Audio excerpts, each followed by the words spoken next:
Hello, my wonderful viewers, and welcome to another episode of Betty Adams Overanalyzes. After a month-long wait, today we are finally getting a look at the newest Kaiju number 8 chapter, a full 26 pages for Kaiju number 8, chapter 86. This will be the spoiler-free review, so let's get right into it. But before that, go check out the links below the video to get yourself a copy of my book, Humans Are Weird, Let's Work It Out, or Dying Embers, Dragons, Aliens, and Things That Go Boom in the Night. All right. So, what we have here is a perfectly normal Shonen Jump chapter. Now, the takeaway that I got from this chapter was that as any kind of creative, it's so important to build up a bank of goodwill with your audience, because that's a lot of what this chapter was banking on. There is nothing wrong with this chapter. It's a perfect Shonen Jump chapter. But it is quintessentially a Shonen Jump chapter. I don't think it's a spoiler to say that from page 1, you know exactly where this chapter is going. There are no surprises, none. It's a Shonen Jump chapter with everything that means. I'm not even going to say who the main character is because of, well, I think we know that. But anyway, classic Shonen Jump chapter. It proceeds exactly as you expect it to. But at no point in the chapter was I ever bored. At no point in the chapter did I ever lose interest, like I do with the many tournament arc chapters. And let's be honest, this has been a tournament arc for some time now. For most tournament arcs, I get bored, I skip chapters, I tap out and come back and read a bunch of chapters at once. Not for this one.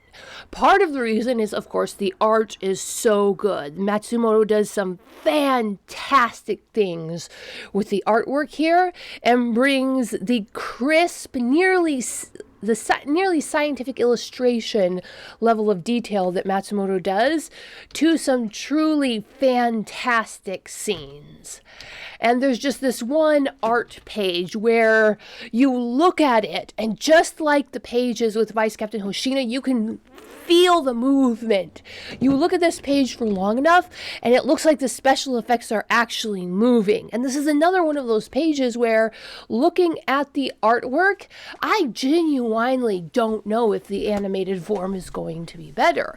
I genuinely don't know if actual moving pictures on a string can capture the same level of motion that this one still image has. And then, of course, you have the excellent, wholesome, realistic, emotional framework that the characters are acting in. Again, just all classic shonen. And just the artwork, just all of these beautiful pages. But the real thing was this chapter is banking on is calling in the goodwill that Matsumoto has built up with us.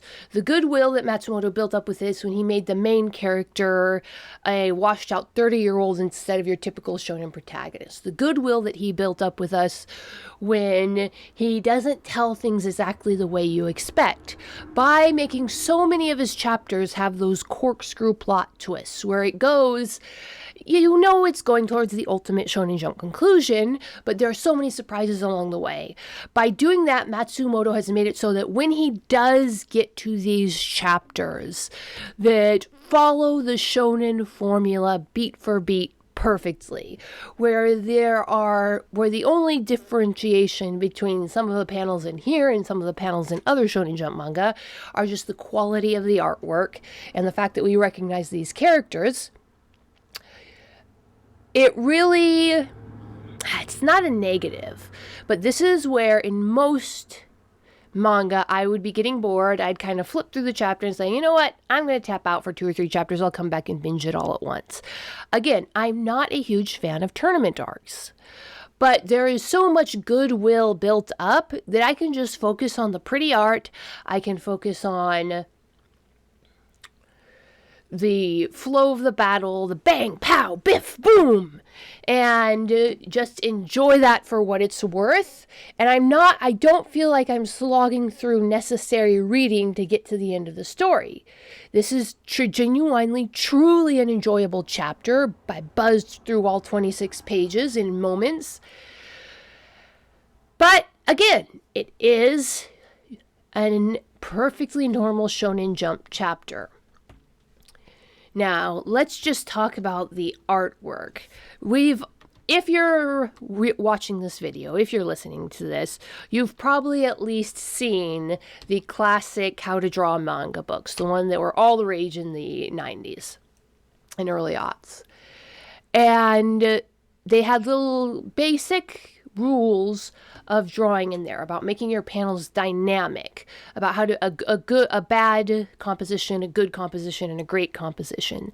And there are just so many great compositions. Matsumoto drawing things from angles that you would never have thought of, but in retrospect look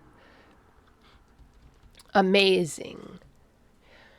And that really that is what sticks out to me about this chapter. The combat, the panels, the way everything flows. Oh man, the artwork is just top-notch, first-rate on this. And again, the panel, it's a 1.5-page spread between pages 16 and 17. Go look at it. Just go look at it and drink it in. That is gorgeous artwork. All right, those are my thoughts. Again, this is a classic Shonen Jump tourney chapter. 2 characters punch each other until the end of the chapter. And I'm not even entirely certain that the chapter ends with a victory or a defeat. But we've got our classic Shonen Jump emotional connections. We've got classic Shonen Jump rock'em sock'em robots. And I just thoroughly enjoyed it. All right, hit that like and subscribe button. Go check out the links below the video to get yourself a copy of my book, Humans Are Weird, Let's Work It Out. And really tell me what you think in the comments. Do you in general like this kind of combat-based chapter? Did you feel that the story slowed down for a bit? What happened? Please tell me in the comments. I'd love to hear your guys' thoughts. Hit that like and subscribe button, and peace out, my wonderful viewers.